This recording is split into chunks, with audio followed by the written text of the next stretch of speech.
Tuesday, guys. I want to talk to you today about child swap.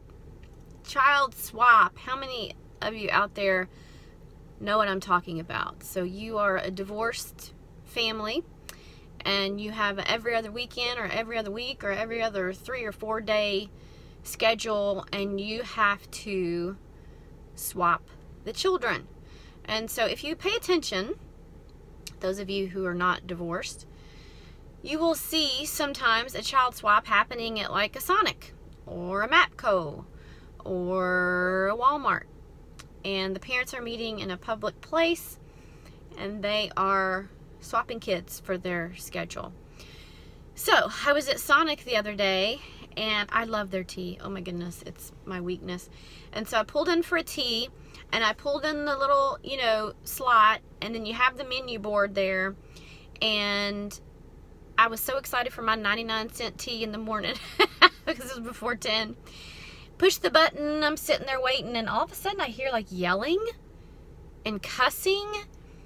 And I'm like, what is going on? And there's not many people there because it was early. I had just dropped my daughter off to school. And I'm a Southerner, so I'm so curious. I'm nosy Rosie, right? I'm like, what is going on? Where is that coming from? And I back my car up to see where the commotion is coming from. And instantly my heart sank because it was a dad and a mom. The mom was in the van driving away. She had just dropped the kids with the father. He was yelling at the mother some very ugly, ugly things. He was cussing, calling her names. The children were a wreck. The children were crying. One of the little girls, it makes me cry to think about it. She was a redhead, so immediately it resonated with me because my daughter has red hair. She was maybe 3 or 4. She was shaking. She was so upset.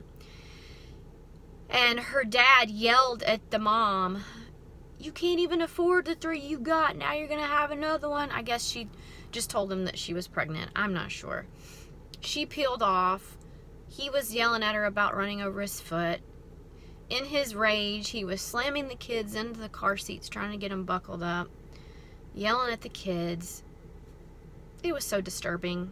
And in that moment, you're like, what can I do? What can I do? And I wanted to go over and be like, hey, man, you need just a minute to just catch your breath. I understand. I used to actually child swap my daughter right there at that very Sonic in Donaldson. Of course, it was nothing like that.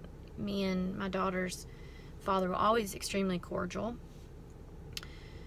So anyway, long story short, I called the non-emergency number, 862-8600, and just said, hey, I don't know if there's anything you can do. Here's the situation. He's really angry and his children are scared to death and he's driving, in this rage. And so I'm not sure what happened, but I said a little prayer for them. And then I got to thinking about, and I'm sorry it took so long to get around to this. Are you setting your children free emotionally with the words that you use around their father or their mother?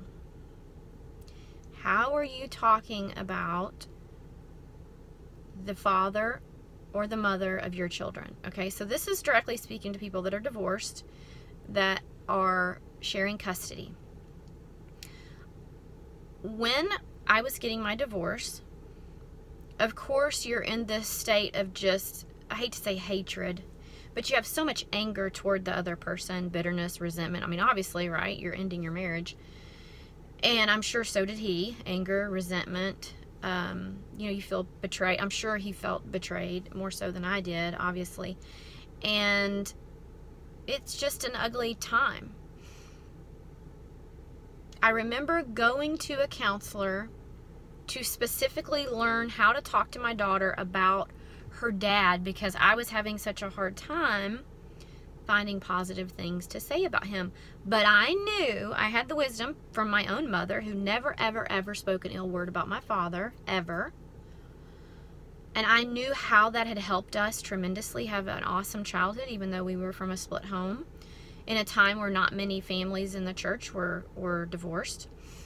My mom, I think, did an excellent job. Excellent.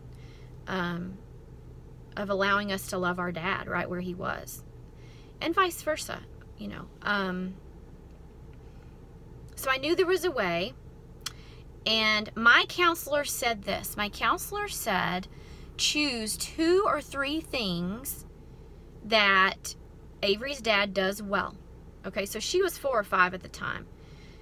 And I remember one of them was he played video games really well with her. I think it was Mario Kart back in the day. So that was one of them. He plays Mario Kart really well. But, you know, to her, that was a big deal. So I found 2 or 3 little things. I think one of them was he was a good dad. He was really fun playing Mario Kart with her, and he liked to color maybe with her. I can't remember. It was very basic.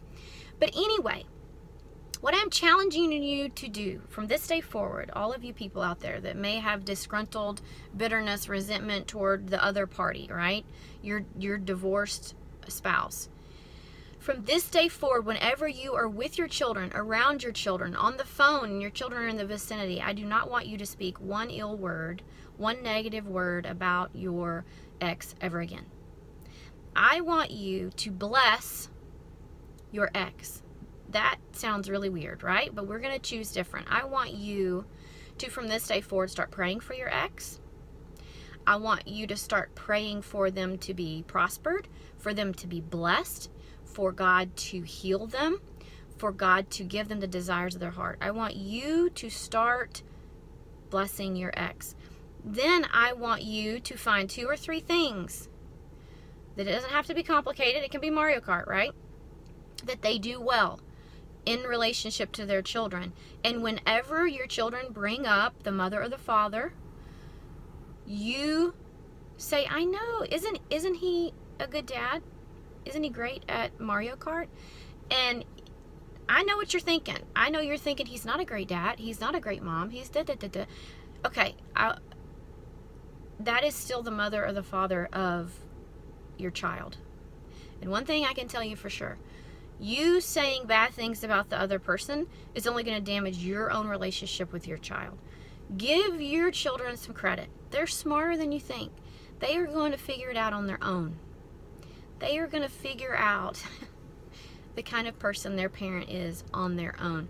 Your job is to create an emotionally free and emotionally healthy as possible situation for them to be able to enjoy both households as much as they can.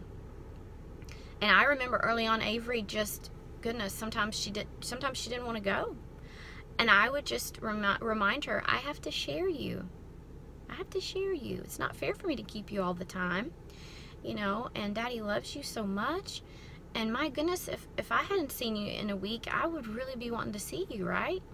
You know, and just building confidence and assurance that their parent does love them. And I always told my daughter, you were born out of love. You were born out of love.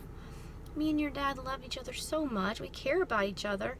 And you were born out of love. Unfortunately, now we just get along better under different roofs. That's what I would always tell her. You know, now we get along better under different roofs. And for her age, she could understand that. So I'm just really imploring you, please, please don't bring any more emotional hurt and turmoil to your children. It's already hard enough to be from a split home. I've lived it. It's so challenging. You feel like you have to be one person here and one person there. And if you've never been that child from a split home, you don't know what it's like. So please set your children free emotionally to enjoy both parents, both homes. Give them a little grace and give them credit. They're going to figure it out. One day they're going to figure out what kind of father they have and what kind of mother they have. But if you today start praying for them, they're going to become, I swear to you, they're going to become better people. And one thing for sure, I know your heart's going to change toward them. Your attitude's going to change toward them. And you're going to be able to talk more graciously about them. It's for the kids, you know. This is how I always looked at it. I had my time to make it work in my first marriage.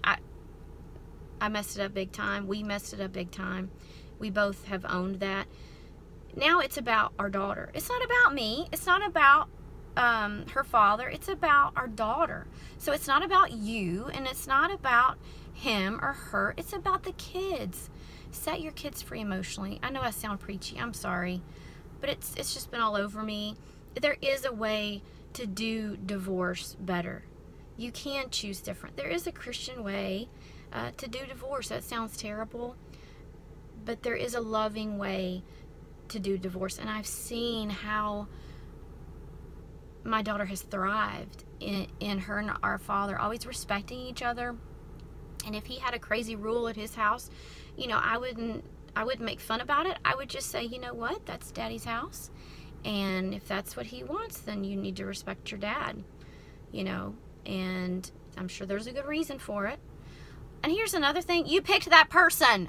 Hello, you picked that person, so be careful what you say about them. You picked them. There must have been something good at some point, right?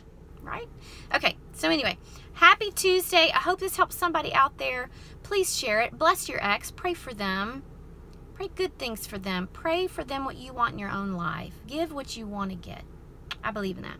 I will see you next week. Bye. Sorry this was so long.